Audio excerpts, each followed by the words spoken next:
seperti yang saya sampaikan di awal tadi, setiap anak pasti terlahir istimewa. Kita pasti punya value yang bisa kita berikan kepada masyarakat. Bisa berkarya, artinya mereka bisa membuat kegiatan-kegiatan untuk masyarakat, tinggal mereka kita berikan panggung untuk mereka. Ya, itu kadang yang terlupa atau terlewat dari masyarakat yang ada.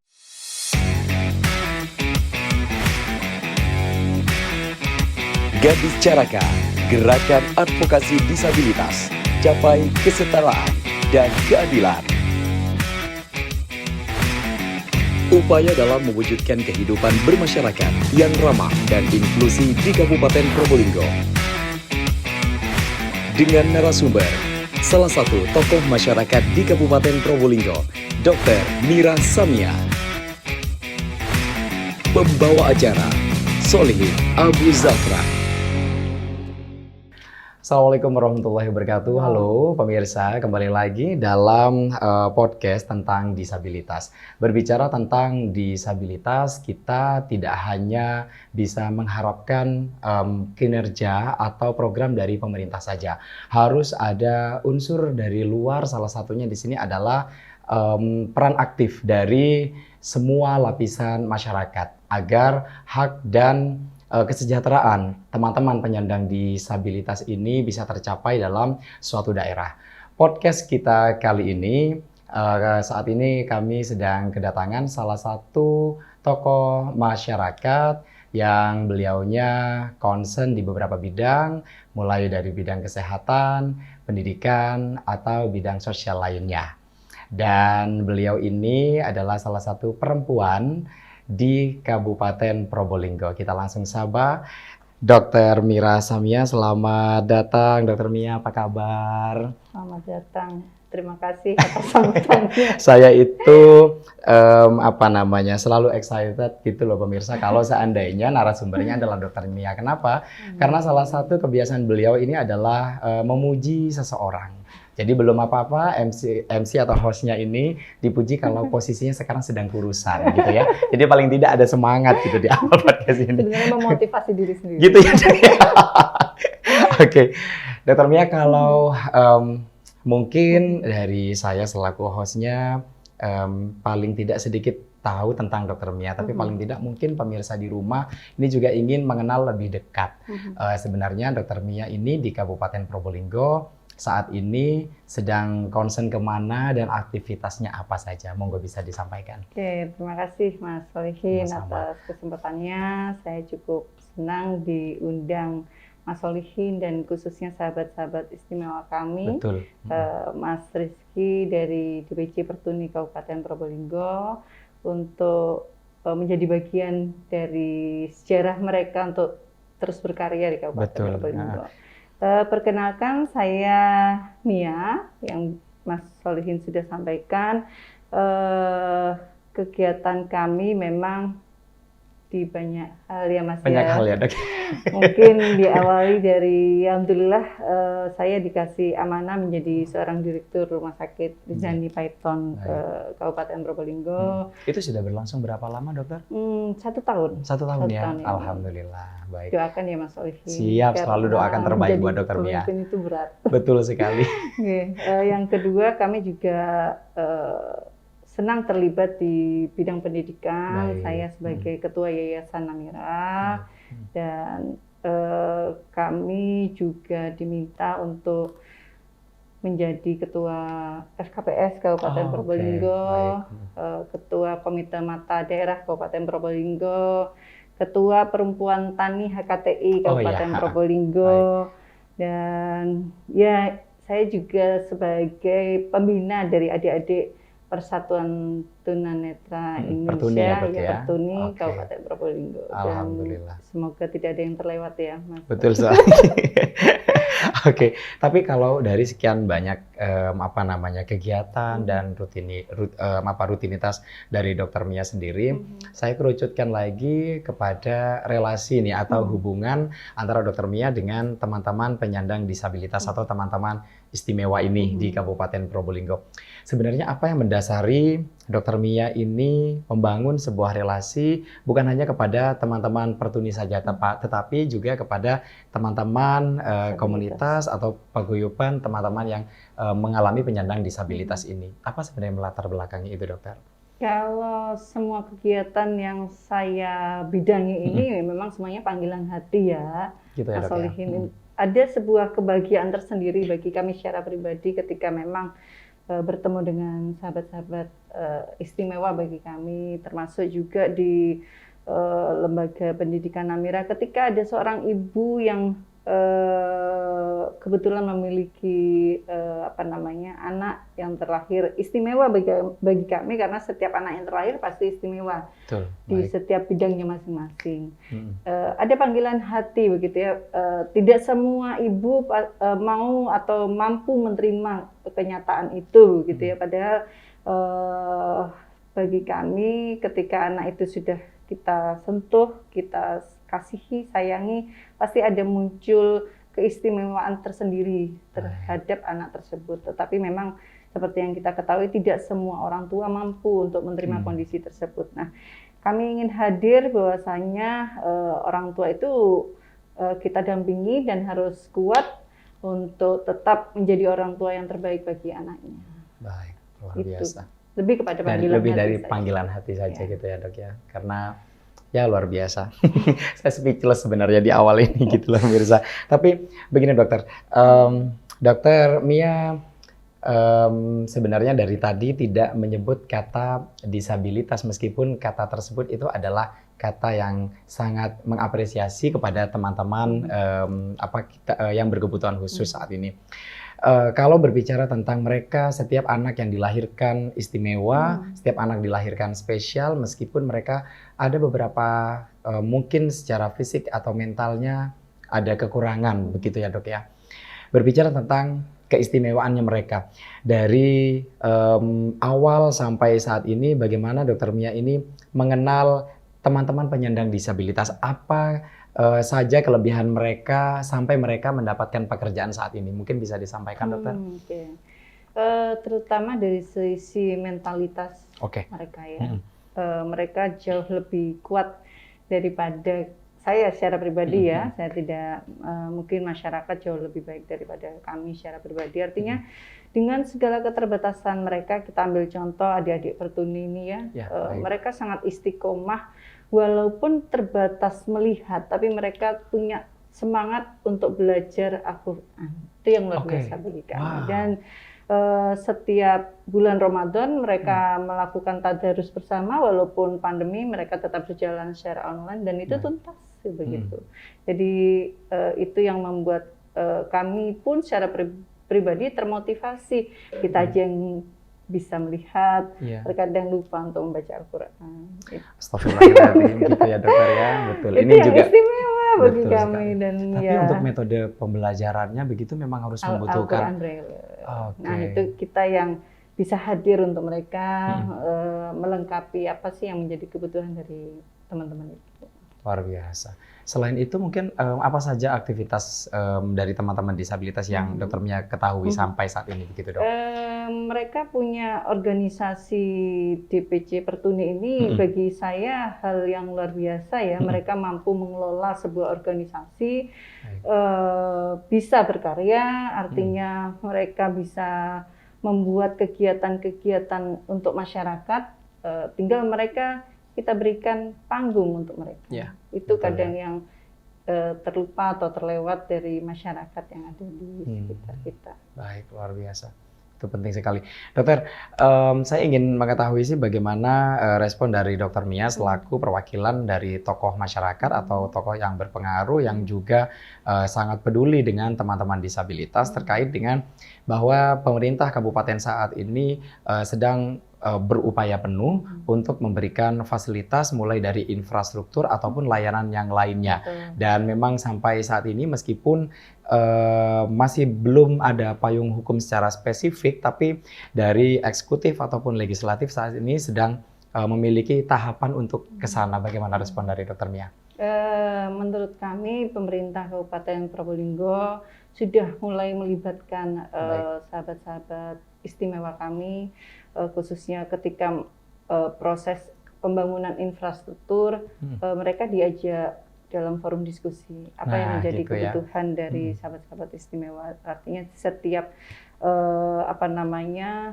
teman-teman pertuni memiliki kebutuhan, misalnya jalan setapak yang khusus untuk mereka begitu ya, sehingga memudahkan kalau mereka berjalan di jalan raya, untuk termasuk akses kesehatan. Artinya sahabat-sahabat ini sudah mulai dilibatkan di dinas kesehatan juga, di rumah sakit, baik itu karyawannya sudah mulai dilatih bagaimana sih melayani teman-teman ini ketika datang ke fasilitas kesehatan. Nah, baru-baru ini juga dilibatkan di Dinas PUPR juga ya Dok ya, gitu ya. Untuk pembangunan tol ya. Iya, betul. Ya. Dan ini luar biasa. Makanya kemarin waktu di podcast sebelumnya Mas Rizky sempat berpikir, saya malah mikirnya saya nanti dikira angkut-angkut batu gitu ya, kenapa kita kok dilibatkan di infrastruktur. Oh, ternyata memang keterlibatan teman-teman penyandang disabilitas dalam sebuah perencanaan pembangunan itu sangat luar biasa memiliki pengaruh loh Dok ya. Dan terbukti menurut teman-teman PUPR itu, oh ternyata masih ada beberapa koreksi nih dari DED yang sudah kita, karena tidak semua DED yang sudah kita buat itu sesuai dengan kebutuhan mereka gitu ya. Dan menurut saya Pemkab Probolinggo ini saya apresiasi, kenapa? Karena perencanaan ini memang harus benar-benar membutuhkan cross check betul dari semua pihak, termasuk di dalamnya adalah teman-teman penyandang disabilitas. Karena bagaimanapun gitu, mereka bagian irisan dari masyarakat. Betul, luar biasa sekali. Dan mereka memiliki hak yang sama, harus mendapatkan kesejahteraan yang sama. Dan seperti yang disampaikan oleh Dr. Mia, ini adalah mereka memiliki keistimewaannya di bidangnya masing-masing. Gitu ya Dok ya. Baik, Dokter, satu hal yang ingin kami sampaikan, apakah Dr. Mia sempat mendengar atau memang melihat langsung atau memang mendapatkan informasi terkait dengan keberadaan teman-teman atau kondisi dari teman-teman disabilitas ini? Apakah mereka di Kabupaten Probolinggo ini sempat atau pernah mendapatkan perlakuan tidak adil atau diskriminasi, baik itu dari masyarakat ataupun juga dari pemerintah mungkin? Kalau sejauh ini curhatan dari kawan-kawan ya mungkin ke depan mereka lebih banyak dilibatkan. Kalau diskriminasi ya dimanapun ya, bukan hanya sahabat-sahabat kami, mungkin setiap orang pasti ada diskriminasi dari orang-orang tertentu. Ya kalau kita kenal netizen zaman now begitu ya, itu pasti ada. Dan itu saya selalu menyatakan ke teman-teman, nggak boleh menyerah. Itu tantangan tersendiri buat teman-teman membuktikan dengan karya kalian gitu. Jadi untuk diskriminasi ya pasti ada lah ya, orang yang underestimate-kan. Tetapi ya kita harus memulai dari lingkungan kami sendiri, artinya dari lembaga yang kami naungi, Namira, rumah sakit, kita dorong untuk ikut berperan sehingga lambat laun masyarakat juga bisa menerima. Sempat nggak sih Dok, teman-teman dari teman-teman disabilitas ini sempat curhat dan sempat mengalami down nggak sih ya di satu momen gitu? Kalau kepada kami selama ini, insya Allah sih enggak ya. Ya gitu ya, karena mungkin support ya, juga mungkin dari lebih Dr. kepada Mia dan Dok, teman-teman. kita ingin kegiatan ini gitu, gimana solusinya? Lebih kepada kalau curhat. Itu istimewanya mereka. Mereka mungkin selama ini sudah ditempa dengan hal-hal seperti itu. Jadi sekarang kita rubah hal-hal negatif itu menjadi tantangan bagi mereka untuk gimana untuk ada solusi sih untuk mereka. Dok, tapi kalau saya flashback beberapa bulan yang lalu itu Kabupaten Probolinggo sempat ditempa banjir, utamanya di Kecamatan Dringo itu. Dan kalau tidak salah, Dr. Mia juga sempat mengajak teman-teman Pertuni juga untuk bisa berpartisipasi. Itu sebenarnya agendanya apa aja sih dok gitu loh? Karena kita mungkin kalau saya mungkin yang mungkin berpikirnya gimana nanti kalau seandainya teman-teman malah kesulitan atau bagaimana gitu, karena posisinya dalam kondisi pasca banjir gitu loh dok. Itu mindset yang harus kita rubah ya. Ya benar. Jadi gitu. Mereka itu bukan dengan keterbatasan gitu loh. Itu Ya, yang baik. juga saya dorong ke teman-teman. Seperti yang saya sampaikan di awal tadi, setiap anak pasti terlahir istimewa. Baik. Kita pasti punya value yang bisa kita berikan kepada masyarakat. Itu yang harus dirubah oleh kawan-kawan ini, mindsetnya bahwa jenengan ini bukan hanya meminta bantuan, tetapi jenengan pasti mampu untuk punya peran memberikan kepada masyarakat yang lainnya, sehingga masyarakat melihat keberadaan teman-teman yang istimewa ini memang bisa memberikan dampak positif untuk masyarakat. Begitu. Jadi pada saat korban bencana banjir itu agar juga bisa berpikir bahwa ya ini teman-teman disabilitas juga bisa menyemangati mereka yang saat ini menjadi korban gitu ya dok ya. Dan mereka ya inspirator sejati. Luar biasa. Di sana kemarin Mas Rizky sempat nyanyi-nyanyi nggak sih dok? Ya terkadang saya ajak untuk menghibur. Untuk menghibur. Ya. Dia suaranya kan juga bagus. Iya, jadi saya ngertinya kemarin itu pas mandu resepsinya Mas Rizky, oh ternyata keren juga suaranya. Luar biasa. Dok, tapi tadi juga Dokter Mia sempat menyampaikan terkait dengan masyarakat itu memiliki hak dan juga kesempatan yang sama untuk memberikan fasilitas dan juga support kepada semua teman-teman penyandang disabilitas ini. Lalu bagaimana sebenarnya cara salah satunya seperti Dokter Mia ini untuk mengajak masyarakat untuk bisa berperan aktif, untuk juga bisa memiliki peran untuk memberikan atau memfasilitasi teman-teman penyandang disabilitas ini. Ya, kondisi seperti ini kan bukan kondisi yang mereka inginkan sebenarnya, dan yang harus diketahui oleh masyarakat sejatinya kita tidak akan pernah tahu bagaimana perjalanan hidup kita ya. Dan pada usia tertentu gitu ya, usia sudah lanjut usia, pasti ada kemampuan manusia ini yang menurun, dan kita akan pada posisi itu. Kadang kita tidak mampu berjalan, suatu saat tidak mampu penurunan pendengaran. Gitu ya. Nah sebenarnya itu hanya menunggu waktu saja, dan itu sangat mungkin bisa terjadi kepada kita semua. Setiap orang pasti akan mengalami disabilitas dalam waktunya sendiri. Betul. Gitu ya dok ya? Itu kan menua itu sudah sunatullah ya. Jadi sebenarnya mempersiapkan fasilitas akses yang nyaman untuk sahabat-sahabat istimewa kami, sebenarnya itu mempersiapkan diri kita, untuk diri kita sendiri, pada untuk akhirnya keluarga itu juga kita suatu saat nanti. Suatu saat nanti. Gitu. Gitu ya. Jadi itu sebenarnya saya sempat baca juga di salah satu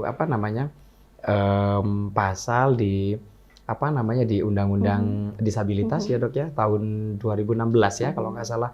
Ya benar bahwa setiap manusia itu salah satunya pada akhirnya juga akan mengalami disabilitas. Jadi pada saat benar yang disampaikan Dokter Mia, pada saat kita sudah menyiapkan untuk teman-teman istimewa ini, ya itu juga mempersiapkan buat diri kita sendiri, untuk masa depan kita yang semuanya. Lebih baik nanti baik, Dokter Mia, kalau saya berbicara tentang pelibatan penyandang disabilitas, susah nggak sih dok, melibatkan teman-teman ini untuk bermasyarakat, mewujudkan masyarakat yang inklusi di Kabupaten Probolinggo? Kalau dipandang susah, ya susah. Kalau dipandang mudah, ya tidak. Oh, berarti tergantung cara pandang kita. Betul.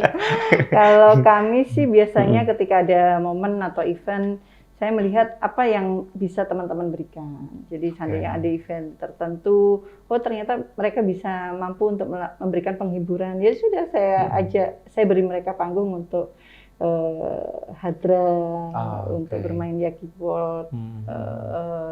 Ketika memang saat itu saya berkegiatan untuk waktu di Bromo, seniman mengajar, memberikan motivasi ke adik-adik di desa terpencil, ya mereka kami hadirkan sebagai motivator. Jadi ya sesuai dengan momen apa yang bisa mereka penuhi, yaitu kita kasih panggung untuk gitu mereka. Ya, Dok, ya. Baik. Tapi kalau kita berbicara tentang kepada masyarakat umum nih utamanya, kadang kita selaku masyarakat pada umumnya mungkin istilahnya ini takut salah sikap ya, karena teman-teman ini mungkin dari cara komunikasi, apalagi mungkin kepada teman-teman apa namanya yang pendengarannya begitu. Nah, mungkin cara komunikasi ini yang bagi masyarakat umum ini perlu edukasi. Apakah memang ada langkah untuk memberikan edukasi kepada masyarakat agar masyarakat ini bisa menerima dan ramah dengan teman-teman disabilitas gitu loh, Dok?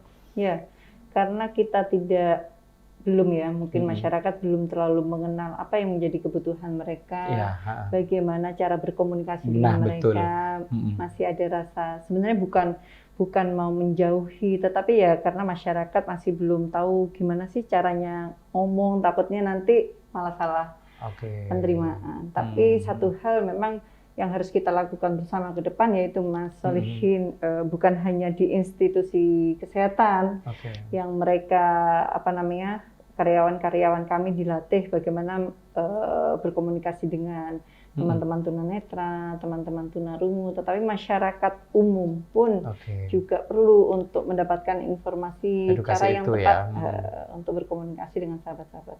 Salah satu langkah yang dilakukan oleh teman-teman Pertuni ini adalah tidak menitik beratkan, tapi sebenarnya semuanya harus mendapatkan edukasi itu terkait dengan bagaimana kita juga memiliki peran aktif dan juga komunikasi yang baik dengan teman-teman penyandang disabilitas.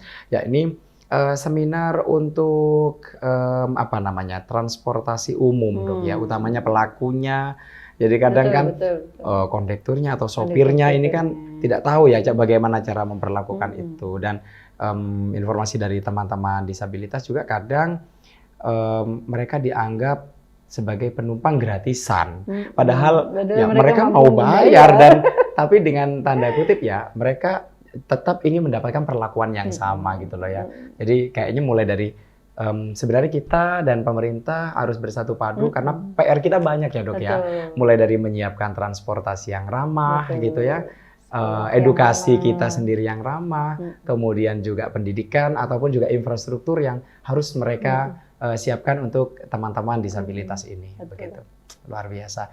Dokter Mia, apa yang menjadi harapan ini dengan keberadaan dan keterlibatan teman-teman penyandang disabilitas di Kabupaten Probolinggo agar hak dan keberadaannya ini sama untuk mendapatkan kesejahteraan dalam suatu daerah, utamanya di Kabupaten Probolinggo? Ya, kami berharap draft langkah yang sama antara pemerintah, masyarakat, begitu ya, untuk memberikan akses yang sama kepada sahabat-sahabat istimewa kami. Saya harap program-program edukasi dan sosialisasi khususnya ke masyarakat awam, bagaimana juga mampu dan bisa melayani atau menerima dengan baik keberadaan mereka. Yang kedua mungkin dari sisi artinya mereka juga ketika bekerja mereka juga mampu untuk mengetik misalnya gitu ya. Artinya ada porsi khusus untuk sahabat-sahabat istimewa dilibatkan dalam pekerjaan sehingga pandangan mereka hanya tangan di bawah ya itu harus sirna gitu. Mereka mampu kok untuk berkarya. Mereka mampu untuk mencari kehidupan yang lebih baik, lebih layak. Ya kalau kita tidak memberikan tempat untuk mereka, kapan mereka dapat kesempatan untuk melakukan hal itu? Luar biasa. Satu lagi dokter, terakhir closing statement mungkin untuk semangat untuk teman-teman istimewa di Kabupaten Probolinggo, silahkan. Untuk kawan-kawan sahabat-sahabat kami yang istimewa bagi kami pribadi, semua mindset yang mungkin selama ini sudah terdoktrin kepada masyarakat, jangan didengar, tetapi buktikan dengan karya kalian. Luar biasa. Baik, Dokter Mia, terima kasih waktunya. Pemirsa, benar yang disampaikan oleh Dokter Mia bahwa apa yang telah disiapkan baik dari pemerintah ataupun kita support untuk mereka pada akhirnya kembali kepada kebutuhan kita nanti di masa yang akan datang. Dan mudah-mudahan dengan adanya podcast ini juga memberikan menggugahkan semua pemirsa, termasuk di dalamnya ini adalah seluruh masyarakat Kabupaten Probolinggo agar bisa menerima dan juga bisa teredukasi dengan baik supaya teman-teman penyandang disabilitas juga mendapatkan perlakuan dan kesejahteraan yang sama dengan masyarakat lainnya. Saya Solihin Abu Zafran mengucapkan terima kasih dan sampai jumpa di podcast berikutnya. Terima kasih Dokter. Acara ini diselenggarakan oleh DPC Pertuni Kabupaten Probolinggo dengan didukung oleh Kiat dan Pemkab Probolinggo.